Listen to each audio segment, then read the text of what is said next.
Welcome to Mansplaining, a podcast about the interesting things and unexpected discoveries you can make if you just take the time to learn. I'm Mark, your host this week, and as always, I'm joined by Joe, an old friend from college. Together, we'll explore what's on our minds and hopefully figure out a thing or two about a thing or two. So, Joe, I had a philosophical moment this morning. I was coming back from the dog park with my dog, and I was sitting with a cup of coffee and just sort of watching the world go by before we finished the trip back home. And I was thinking about my troubles and the stuff that's on my mind and why I'm concerned about things. And then it occurred to me there are people in Ukraine who are absolutely terrified in this moment, and my problems are not that large. So it set things into context for me. Yes, that certainly put things in perspective, won't it? If we're watching the scenes of carnage there, especially, it's hard to turn away when that stuff is on the news, I find at least.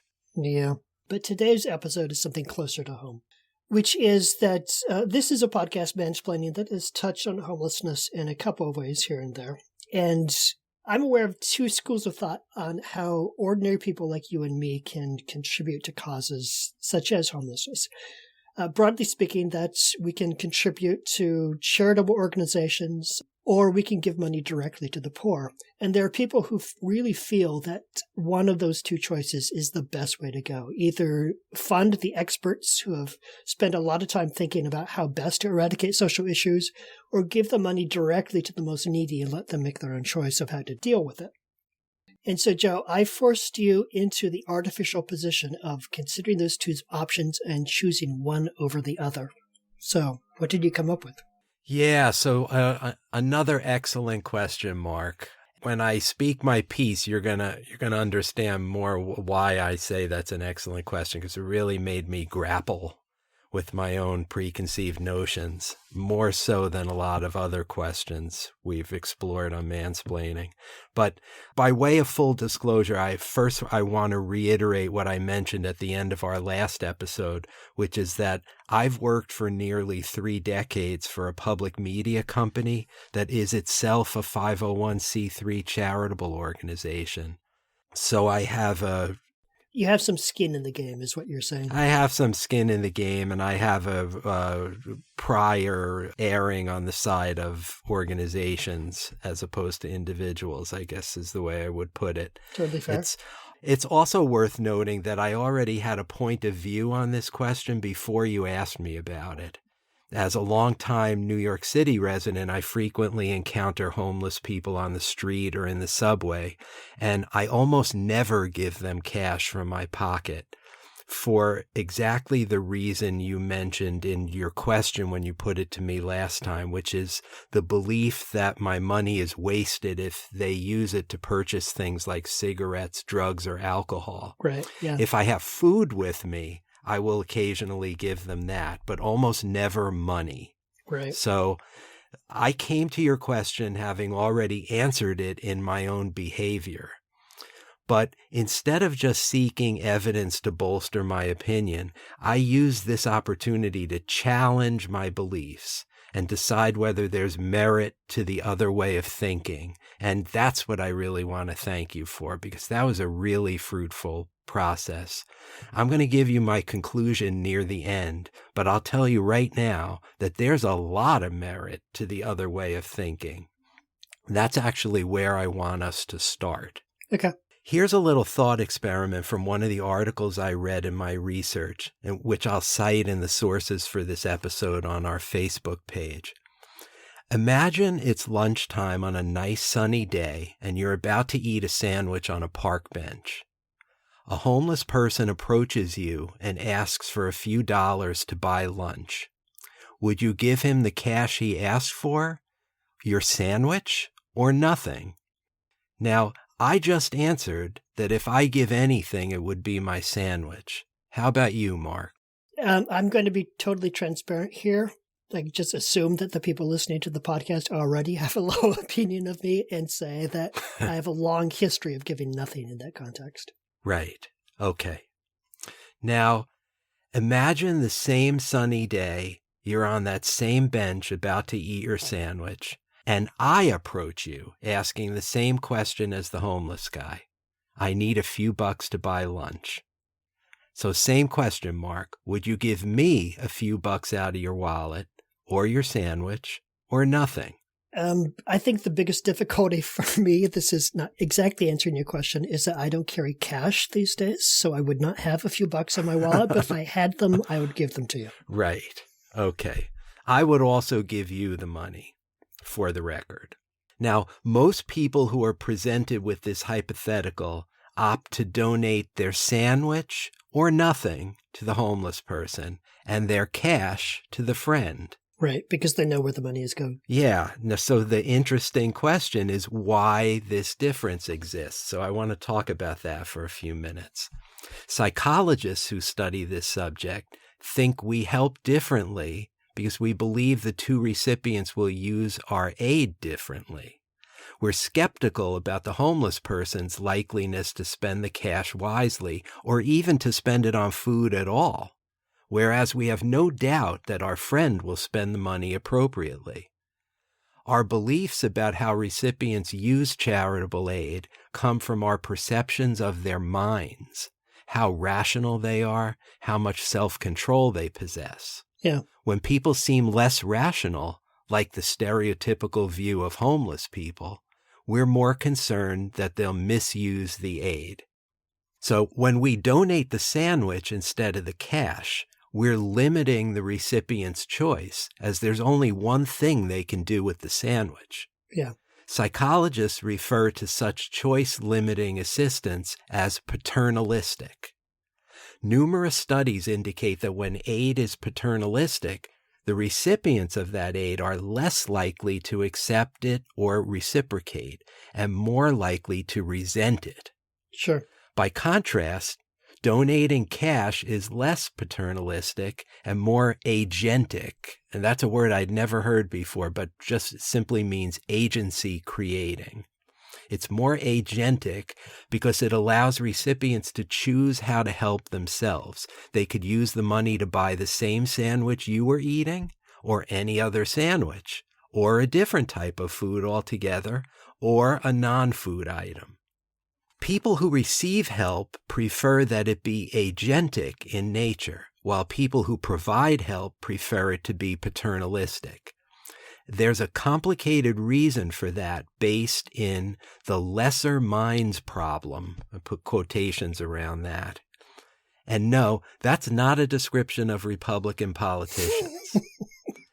It's a widely observed psychological phenomenon describing how most people believe they're more sophisticated than the average person and therefore capable of using agentic aid wisely, while believing other people choose less wisely because of weaker mental capacity and are therefore better served by paternalistic aid. Yeah.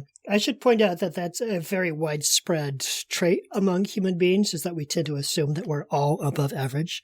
Yes. Like, find any driver on the highway and he or she thinks that he or she is better than the other drivers on the highway. Yes. And ask any person how smart they are, they will probably peg themselves as above average, even though statistically speaking, that is an impossibility. Yes, right, quite right, and definitely related to what we're talking about. Now, I think that lesser minds bias is at the heart of your question. The research scientist Juliana Schroeder expressed it this way, and I quote, "If people have mistaken assumptions about the minds of those being helped, their good intentions may translate into subpar help," end quote. The research on agentic versus paternalistic aid is compelling. The website for one agentic charity cites dozens of studies conducted since the 1990s that concluded that direct cash transfers to poor people were more effective in promoting well-being and long-term poverty reduction than in-kind transfers. And I mean by that goods or commodities other than cash. Mm-hmm. As I think about my own paternalistic preferences when it comes to charity, it occurs to me that it doesn't jibe with my own political beliefs. I don't believe in giving money to a beggar on the street, but I strongly support my government giving direct agentic aid to people in poverty. You can make a good argument that the recently expired federal child tax credit, which nearly halved child poverty in America, is the smartest, most effective charitable giving our country has made since the Great Society programs of the 1960s, precisely because it targets the neediest citizens. Our government basically gave billions of dollars directly to poor and working class people to be spent however those recipients saw fit. We know from follow-up research that they spent it on groceries, on rent, on health care, on paying down credit card debt, and on all the other logical things you would expect. So why am I even worried that the homeless guy on the street or the panhandler on the subway is going to buy drugs and alcohol with my money? Am I being a hypocrite? And why should it matter how the beggar or homeless person spends my money anyway? Apart from the obvious point that a gift or donation ceases to be my property after I part with it, there's an obvious double standard in my behavior.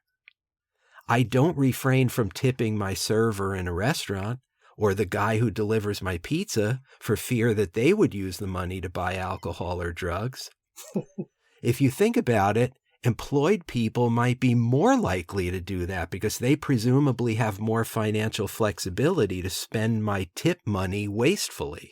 Okay, so just to play devil's advocate here, we did have a previous episode on the causes of homelessness, and if I'm not mistaken, one of your data points that you presented there is that there's a higher incidence of drug abuse and mental illness among the homeless.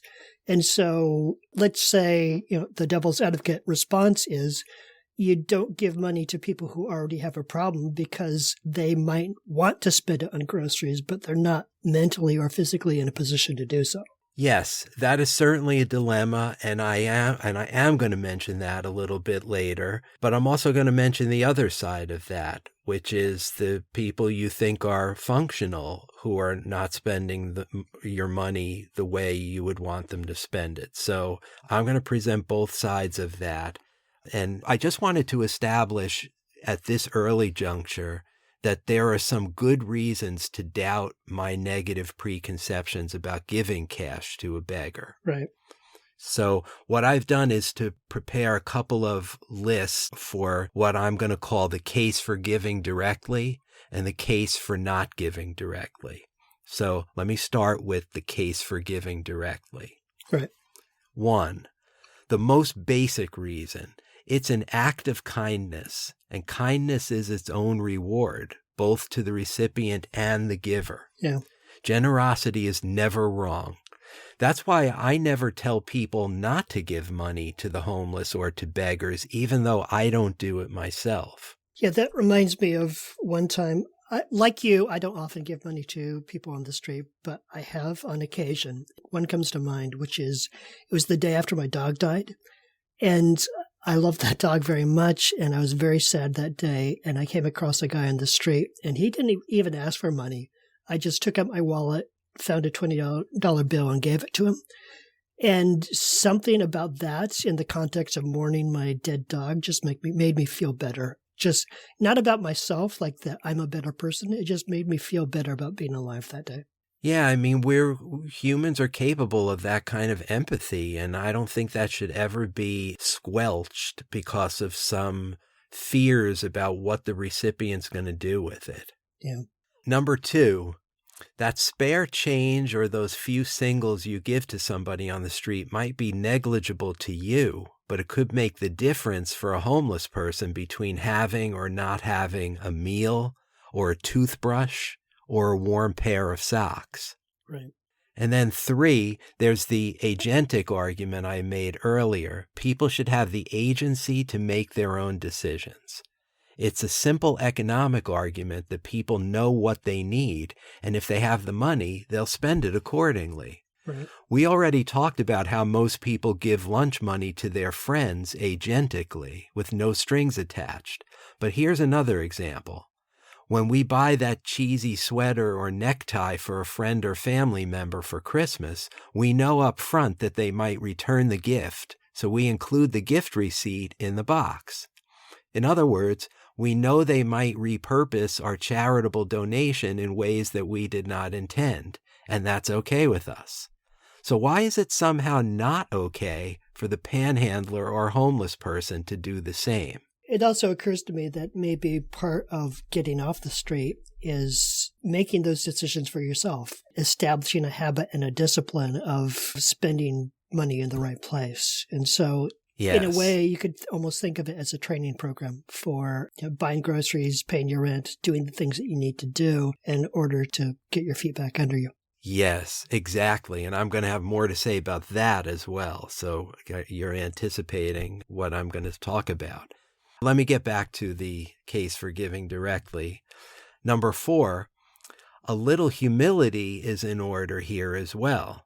Who am I to say what other people should spend their money on when I myself make unwise, downright wasteful choices in my own life all the time? Did I really need another pair of expensive sneakers? How is that box of Cheez-Its going to improve my health or my life? And of course, millions of so-called stable, rooted, functional people squander their money on tobacco, alcohol, hard drugs, gambling, and a host of other deeply harmful, self-sabotaging behaviors. Not only is it condescending for us to assume that we know better how to spend money than people in poverty, but it's also arguably incorrect. We have more money to spend, and thus a larger margin for error, than poor people do. So it looks like we're making wise decisions with our money, when in fact many of us aren't. Right. Particularly if you look at billionaires who are, of course, famous for spending their money on just god-awful kitsch and tacky stuff. Yes. You would have to presume that there's like this sweet spot in the middle class where we know how to spend the money, and then you lose sight of that when you get rich.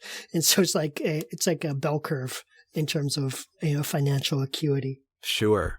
And then number 5, donating to charities is often inefficient, sometimes wildly so, because it includes off-the-top administrative costs as well as time lags before the money gets to the intended recipient. Compared to many such charities with their baked-in bureaucratic inefficiencies, giving money directly to those in need is fast and easy, and the money you donate is virtually guaranteed to be spent immediately. Yeah. I don't know if you saw any figures, but I have read that a distressingly large percentage of donations to organizations like the Red Cross simply go to organizational overhead, and relatively little filters through to the person on the front lines. Yes, there are good charitable organizations and efficient ones and inefficient ones, and I will also say a little bit about that at the end. But for now, I want to pivot to the case for not giving directly. Number 1, the fact that beggars spend their money immediately is arguably part of the problem. Panhandlers don't have bank accounts. The unemployed aren't saving for retirement.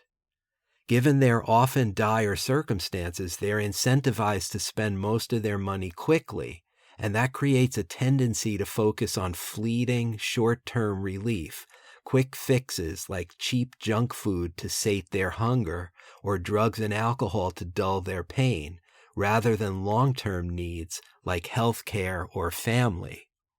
Number 2, as well-intentioned as it might be, giving cash to individuals on the street is ultimately short-sighted and perhaps even selfish. As the Atlantic writer Derek Thompson put it, and I quote, "If we drop change in a beggar's hand without donating to a charity, we're acting to relieve our guilt rather than the underlying crisis of poverty." End quote. And then 3, money from your hand to the hand of the panhandler or homeless person has no strings attached, and it might be spent in ways you didn't intend. And that's not just the lesser minds problem I mentioned earlier. There's some data to back this up. Like, here's an interesting Canadian research paper from 20 years ago that collected information about the economic lives of homeless people. The researchers went out on the streets of Toronto and interviewed panhandlers about what they earned on the street and how they spent their money. Contrary to one often repeated right-wing canard, Very few panhandlers earn large amounts of money. The vast majority live lives of extreme poverty. The single largest reported expense of the Toronto panhandlers was food, but it was followed by tobacco, then alcohol, and then illicit drugs. Indeed, 93% of the respondents used tobacco and 26% used alcohol every day, while over half hit the sauce at least a few times a week. As for illicit drugs, 52% used marijuana in the past 12 months, while 37% used cocaine and 9% used heroin. Only 13% reported no alcohol or illicit drug use in the prior 12 months. The report concluded that, quote, the amount of money panhandlers spend on alcohol and illicit drugs is significant, but much lower than some have suggested, end quote. And that brings me back to where I started. I said at the top that I almost never give cash to people on the street because I just can't get past the possibility that they might use it to feed a nicotine addiction, in particular for me, which is something I just refuse to subsidize. Yeah. Though the case for giving directly is strong, if forced to choose, as you're doing with me here, I would still opt for giving indirectly to charitable organizations. But what if there were a way to combine the immediacy of direct giving with the accountability of giving to a well-run charity? Mm-hmm. The best-case scenario, in my opinion, is a system where our individual cash assistance is given directly to those who need it, but with certain strings attached. The government already does this successfully. Food stamps are regarded as an extremely effective program because they're earmarked for buying food. Unemployment benefits are contingent on recipients demonstrating that they're looking for work. The task for us as individual givers is to find that sweet spot of direct aid plus constructive strings. Yeah. In 2010, a British anti-poverty nonprofit funded a small-scale pilot project that provides a useful model for what I'm talking about. It hired experienced homeless outreach workers to find 15 of the hardest-to-reach homeless in the city of London. One had reportedly been living on the street for 45 years. Wow. Yeah, I know, that's astonishing. It asked the 15 what they needed to change their lives, then bought it for them. Some of the recipients asked for simple items like a new pair of sneakers, a prepaid cell phone, cash to repay a loan, or a TV and comfy chair with which to make the move into a hostel more bearable. One asked for a camper van in which to live. Each received exactly what they asked for, with one condition, that they also select a personal broker to help them write and manage a budget. Despite this incredible offer, 2 people refused to participate. Of the 13 who agreed to take part, 11 were off the street within a few months. Several entered treatment programs for mental health or addictions, some reconnected with their families, and all exhibited enhanced abilities to function in society, whether by signing up for government benefits, or paying bills, or taking vocational training courses. Now, to be sure, there were some setbacks. A few people went in and out of housing. One drug abuser sold some of the expensive items he received to pay for drugs. But it was clearly an overall success, and the comments made by the recipients are a window into why this intervention was so successful. Here's one. I quote again. I've got to be honest here, it wasn't just the individual budget, it was the fact that there was a coordinator there as well. We was meeting regularly. So it's not just the actual money, it's the way it's being handled. All the people are dealt with as individuals, end quote. Now, some of the outreach workers involved in this study confessed to having initial fears that the homeless recipients would either milk the system or spend their newfound money on drugs. But after seeing the project through to completion, they testified to the transformative power of treating each person with dignity and respect, offering them a sense of control over their lives, and helping them to build a relationship of accountability and trust with their brokers in the so-called establishment. I didn't see anything online about whether this approach had been scaled up in London or elsewhere, but it ought to be. Yeah. The key finding of the British study was that the homeless need both money and direction. For many homeless people, direction means help finding a job and a roof over their heads. For others, it might mean finding affordable health care or help in paying utility bills or rent. The common denominator is help. Long-term support is that proverbial ounce of prevention meant to avert the pound of cure. Right.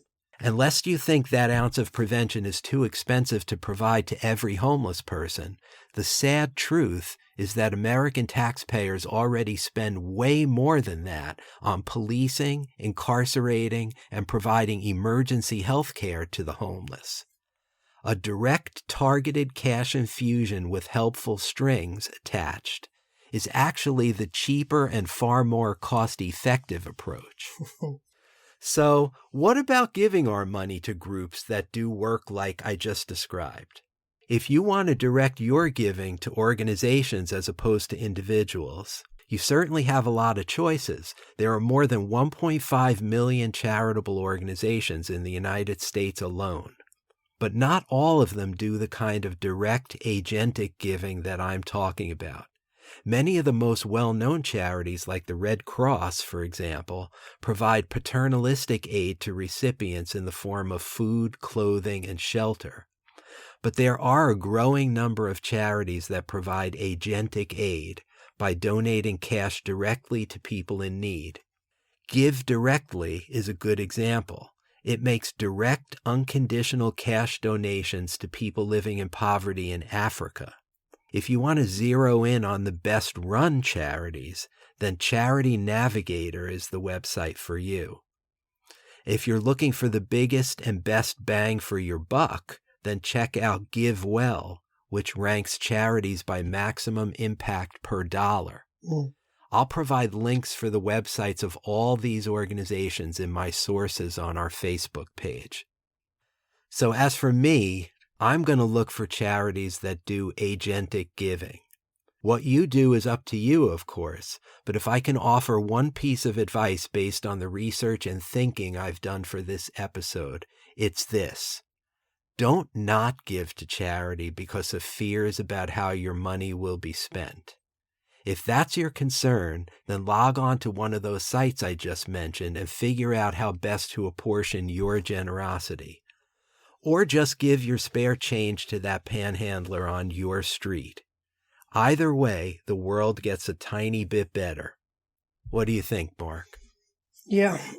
There's a saying that goes through my head many times as I navigate this life, which is, do not allow perfect to be the enemy of the good. Yeah. And I feel like perfect being the enemy of the good enters into some of this because definitely if you give your money directly to the poor, some of them will spend it on drugs.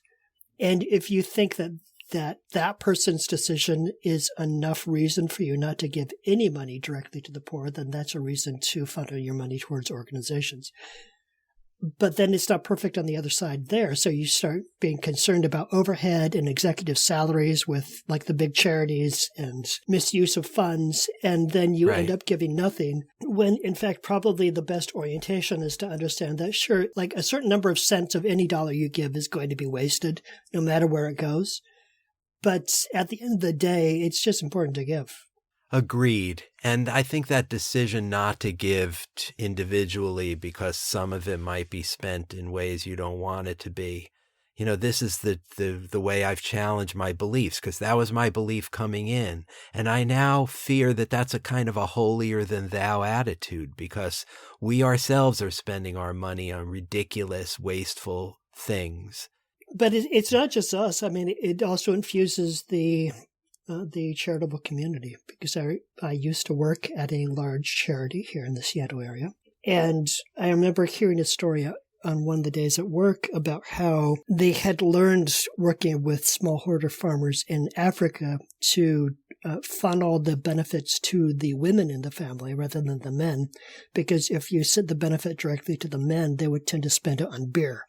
And they spent it on beer not because they were alcoholics, but because the way you built status within that society was by gathering in men's spaces, and one of those men's spaces was the bar.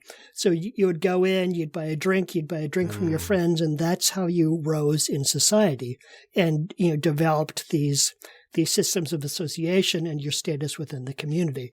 And so they were thinking in terms of, okay, well, how do we make sure that they have seeds for their farms and that the little girls can go to school because they don't have to work all day, and like sort of baseline things, and determining like, okay, well, money goes to women and not to men. But at the top level, that's paternalistic, but it's also sort of grounded in like a complicated sociological, anthropological scenario. And I'm not sure that they were wrong with that, but it just feels like a complicated issue where you could see both sides of that. Yeah, that's really interesting that there's some, cultural oversight going on in some of these decisions. If we paid closer attention to what's actually happening in the community, then we might have a more nuanced understanding of even something like subsidizing, the distribution of alcohol in a community. Right.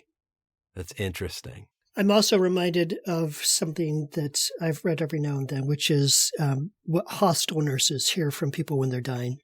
And it tends to be about regrets that people have when they die, that they spent too much time at work. Yeah. I suspect that one of my regrets, like when I know that I'm breathing my last, is that I was not generous enough.